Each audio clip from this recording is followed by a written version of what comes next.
So if I took all the time that you have spent in this world out of your life right now, what would be left? Nothing. Time is life. Time is one of the most powerful resources on this planet. I'm serious. Time. It's a huge resource. So I'll tell you that first, from a cultural standpoint, any culture that does not value time never makes progress. Because time is a very valuable resource. It's even more valuable than money. You can save money. You cannot save time. You can make more money. You cannot make more time.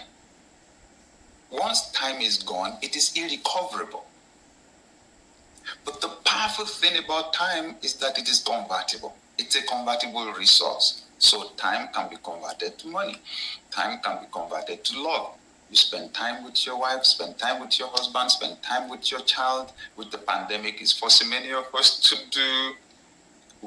You're converting it to love. Right now, by attending this webinar, you are converting time to wisdom. See, to an upgrade in your thinking. And because your thoughts will literally attract their material equivalent into your life, you are upgrading your life. So you can't save time. What you convert time into is what you have to keep. Oh yes, I've had some men tell me that their kids are happy. That for the first time ever, they're seeing them at home from morning till night. The kids can't believe it. And then the next day, daddy is still there. Wow. Oh yeah, so when we procrastinate, we waste time, we waste opportunities, and that's literally wasting life. Next, we procrastinate, we fail in keeping promises, right? Yes. Next, and then we consistently fail in keeping promises. We fail here, fail there. We can't even do the job well because we can't deliver on our job. It will hurt our reputation. And when you have people saying negative things about us all the time, we're failing and achieving goals, then it begins to hurt our self-esteem. It will drive your self-esteem low. And then it will ultimately hurt your career, your job, or even your health. You see small signs somewhere, something is going wrong, you don't attend to them on time, they become big problems. But then, it's not all bad news about procrastination. Procrastination has some benefits. See, I don't like to look at things from only one angle, one viewpoint. Any advantages to delaying in taking action? Oh yes, you have more time to think things through and to get creative ideas sometimes. Now sometimes you don't have the luxury of time, but some other times it's not on the immediate, so you put off making a decision, you have time to gather facts, you have time to think things through. Next, you are delivered from the tyranny of things that are urgent but not important. Some things are urgent. You know, they pull on you. Like you got to do something now, you got to act now, you got to do something now. But they're not important. I'll tell you, those things distract us from doing the things that are important. Not all phone calls are important, I'm sure you know. But all phone calls sound urgent because you know the call is going to ring out. Now the call is going to ring out, so it's like, hey, it's about to go, it's about to go.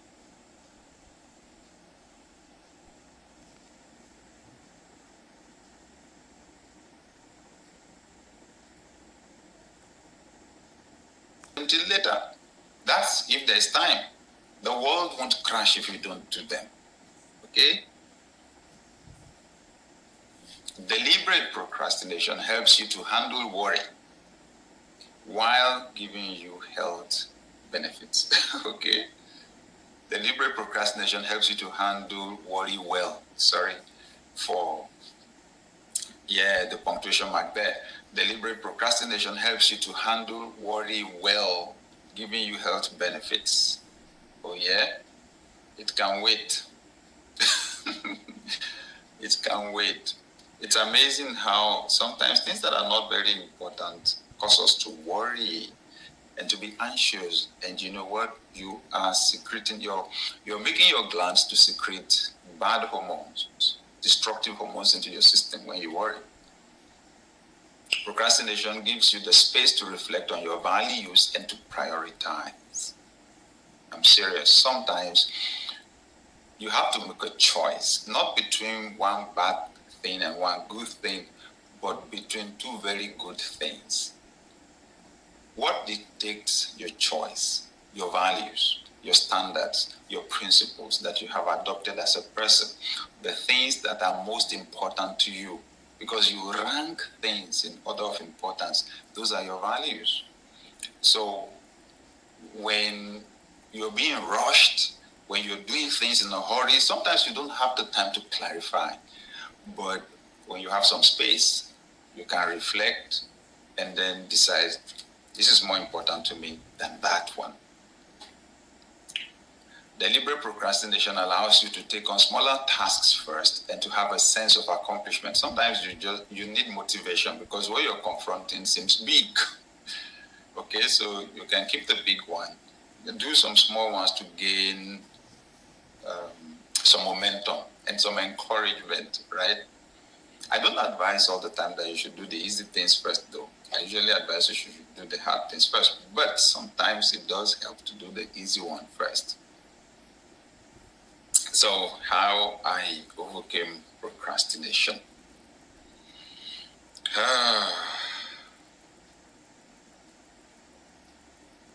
I reprogrammed my mind. You are literally what you think.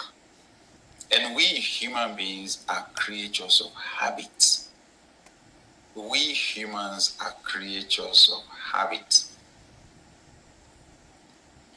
Oh, that's one of the courses that I created some time ago. You know, how to cultivate habits and to put your life on autopilot. But I'll talk about those courses later. So we humans are creatures of habit. And whatever is habit becomes second nature. You don't even have to think about it before you do it. The place where you start is your mind. It's the place your mind works. It's the thoughts. You know, leave it till later is a thought. It's an idea.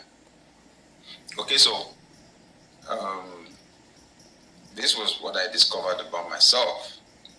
We have different kinds of personalities. Some people are extroverts, some people are introverts. Okay, extroverts are stimulated by their environment and other people. Introverts are stimulated by their thoughts and by their inner world. Okay, I happen to be in the category of those that thrive on thinking, thrive on knowledge, on information, on dreaming, on imagination. So my strength is in thinking. My strength is in planning. How many people know a weakness most of the time is a strength that is carried too far? I'll say that again. A lot of the time, a weakness is a strength that is carried too far. Okay, let's say you're an extrovert and talking is your strength. You don't even have, it doesn't cost you anything. It's the easiest thing in the world for you to express yourself. Now, if you talk too much and you never listen, the talking has become a weakness. Okay, so switch it over and I fall on the other side. My strength is in my mind. It's in the imagination. It's in acquiring knowledge, processing it, arranging it, you know. Too much thinking and not talking can be a problem. So in this instance, I found out too much planning. I become a problem. Planning.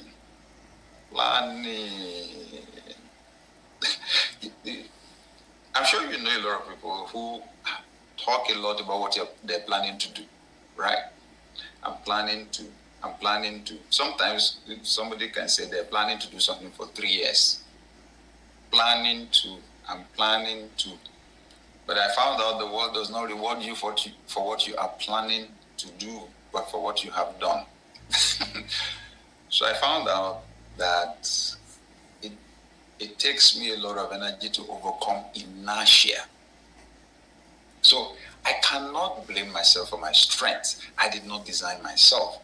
In fact, the thinking is a talent for me. It's a gift. What I then realized was, look, I will remain a hugely successful person in the thinking world, in the invisible world. No tangible achievement here. This was now a matter of life and death, my destiny was at stake. I had to add the habit of taking action.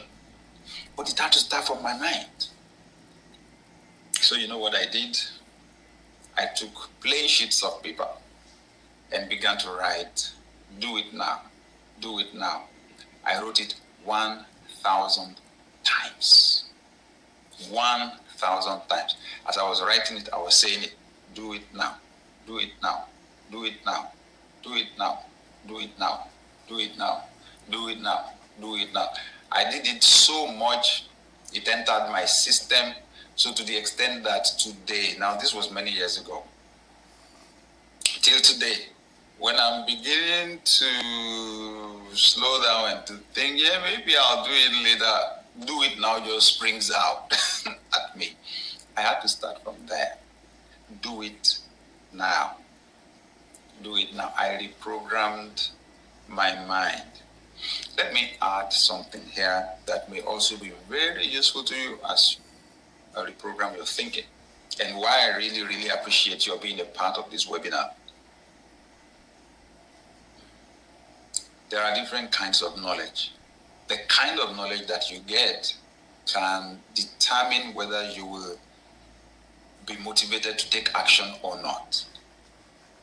If the knowledge you get is theoretical, I mean, the person that is sharing the knowledge with you has not done it, the likelihood is that you will know it, but you may not do it.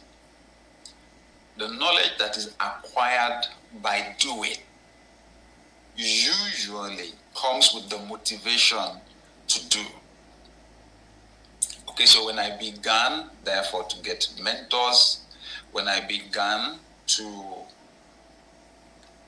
read books from people that have achieved what I want to achieve, it began to make a lot of difference for me. The second thing, I began to associate with action-oriented people.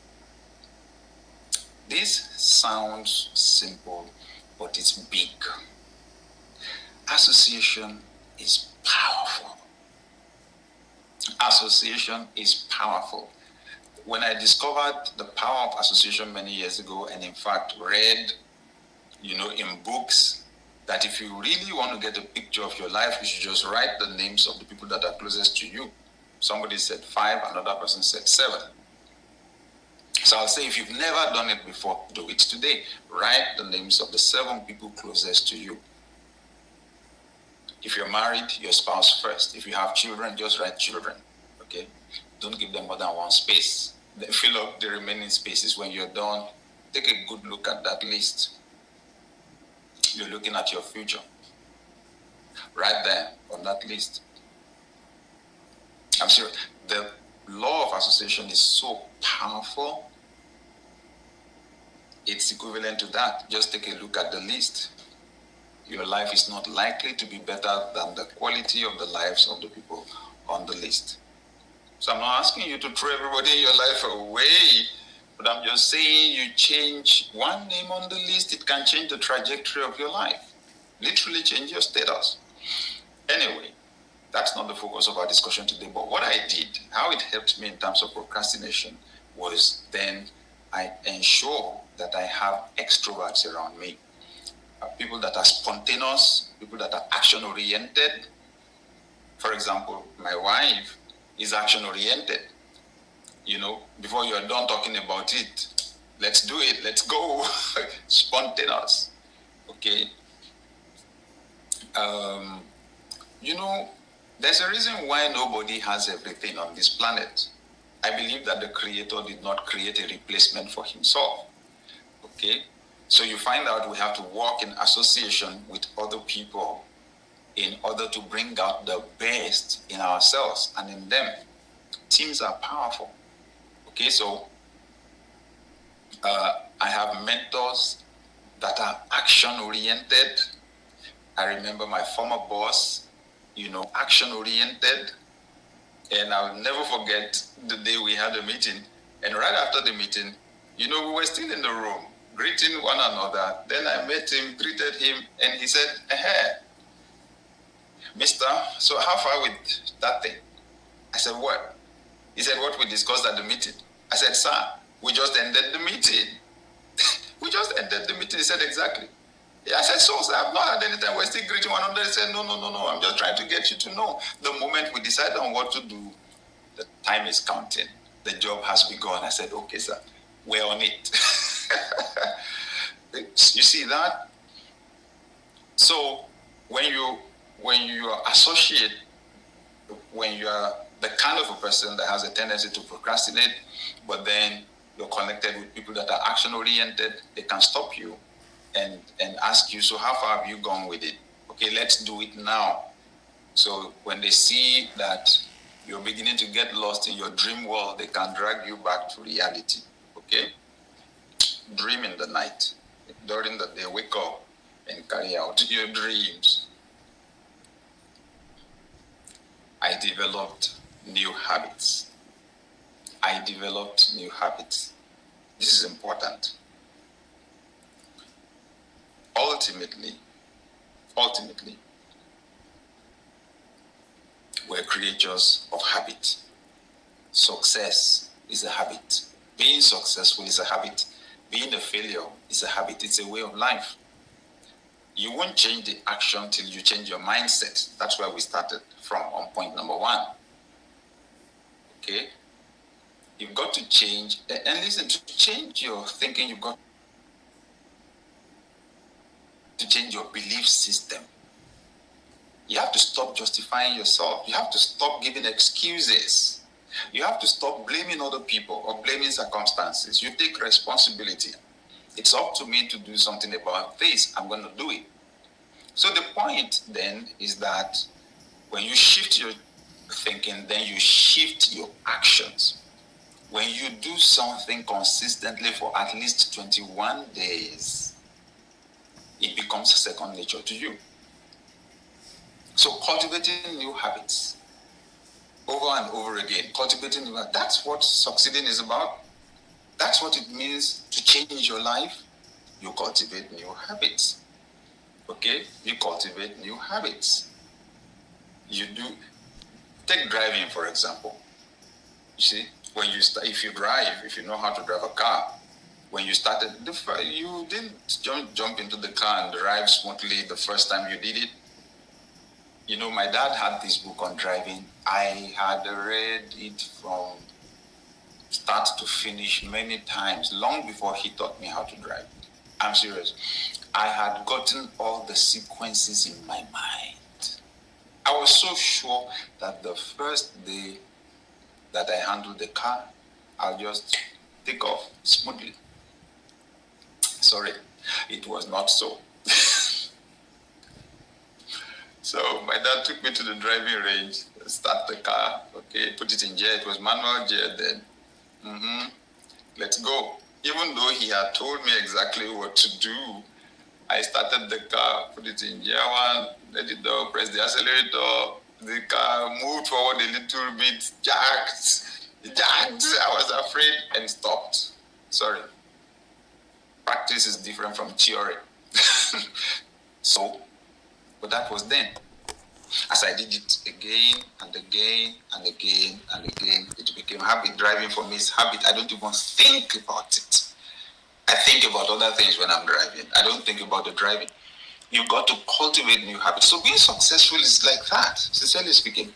You cultivate new habits. So here, I cultivated the habit of doing it. Habit of being action-oriented. Combining thinking with doing, powerful combination. I'm telling you, powerful combination. So, like I said earlier on, we have the course, and our team will give you the link to that if you want. As we go on in the chat room, and we'll even give some of us the opportunity of getting some of the courses we've done before. But I did one on how to cultivate habits and to put your life or your success on autopilot. I developed new habits. So whatever decision you are making today as we discuss, just decide you're going to do those things consistently again and again and again for the next 21 days. Now, if you've been doing something for 21 years or 30 years or 40 or 50, sometimes the 21 days doesn't do it.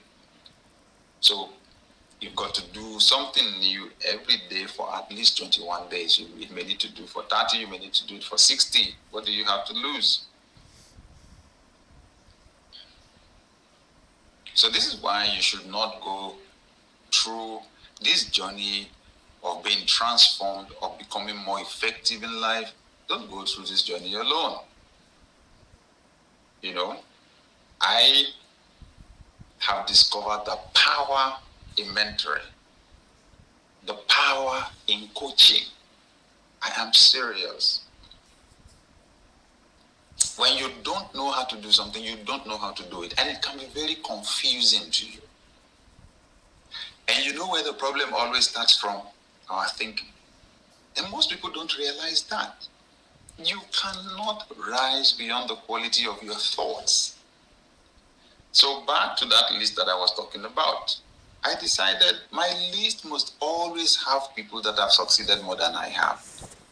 People that have achieved what I want to achieve. Okay? So I have mentors. When I want to start something, I discuss with my mentor. I ask a mentor, what do you think about this? And I can't forget the day I was telling my mentor about an event that I ran and how I had a guest speaker, you know. So my mentor said to me, that was fantastic, that was great. He said, but I should let you know that what you're building will not outgrow you. He said, I hope you know that. Yes, you can bring guest speakers to attract a crowd. He said, but when the guest speaker is gone, your guest members will also be gone. Then he asked, why don't you become the person that people want to listen to? That is one of the most profound questions anybody ever asked me in my life. Why don't you become? He didn't say, why don't you do this or do that?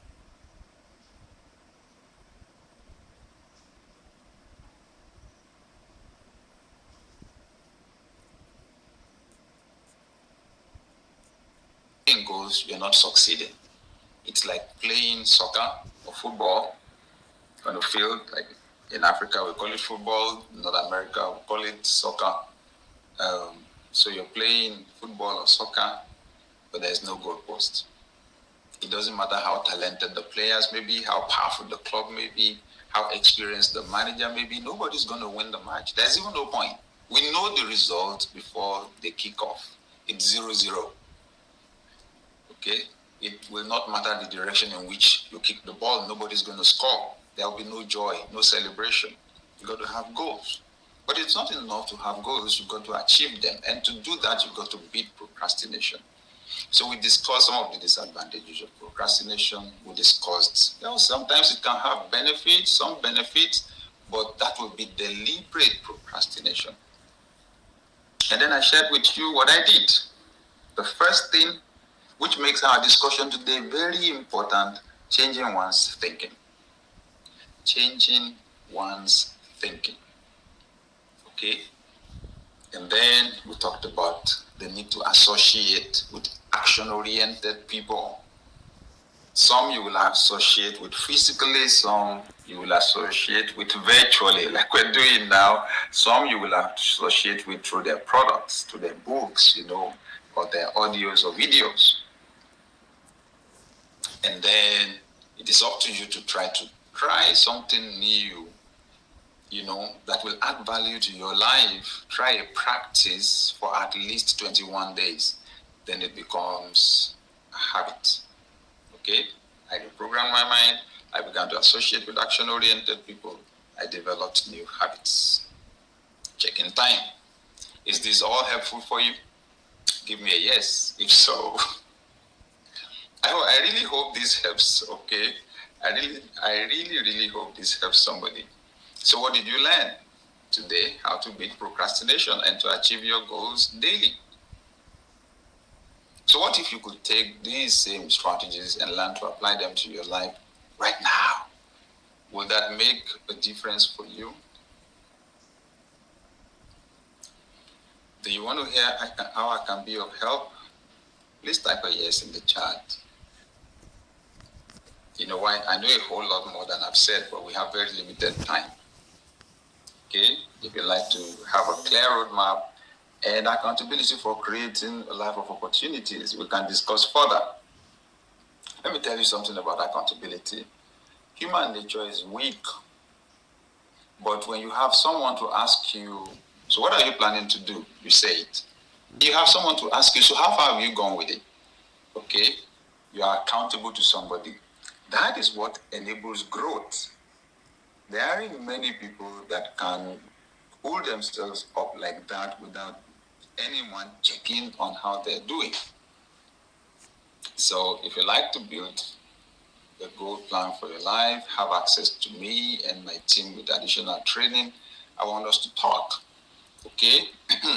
So in the 25 years that I have had the opportunity to teach people the principles for success through Success Power, I noticed some shortcoming.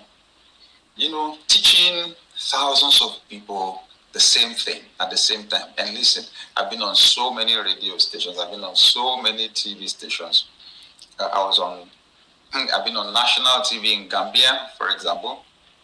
Yeah, I walked into a shop in London. And there was another shopper, a lady that came to me and said, "Excuse me, are you Sam?" Sam Adeyemi. Say, "Oh, I'm from Gambia. I watch you on TV in Gambia." And then I'm walking through Heathrow, and then there's another lady there, one of the staff at one of the shops, and the same thing, from Gambia. So I've been teaching, but I'll tell you, teaching the same thing to thousands and thousands of people at the same time is like you make a shirt that is one size and you give it to thousands of people to put on. For some people it will fit, for some people it will be too tight, for some it will be too large. That's where mentoring and coaching then